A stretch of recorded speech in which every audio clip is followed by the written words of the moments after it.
This learning is Le'ili Nishmas Broya Bas Chananya, Mesachas Kilayim, Perek Vav, Mishna Zayin. Arish Hu Yetzim and Akesel, Mitoicha Keren Vikole.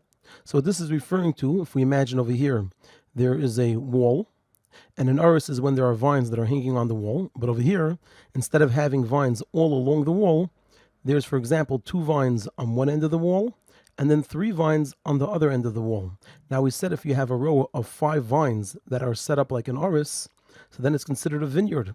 However, over here, they're set up on 2 ends of the wall, and there's nothing in the middle. So we have a machlekes over here. The Tanakama says, Neisnim loy avedasei. We basically have to have a distance of 6 tfachim, which is the amount of space that's needed to work on for each vine. V'zeireya es hameiser, and a person can plant the rest of the area between the 2 groups of vines, meaning that the Tanakama is saying that this is not considered a vineyard because of the space between the 2 vines on one end and the 3 vines on the other end.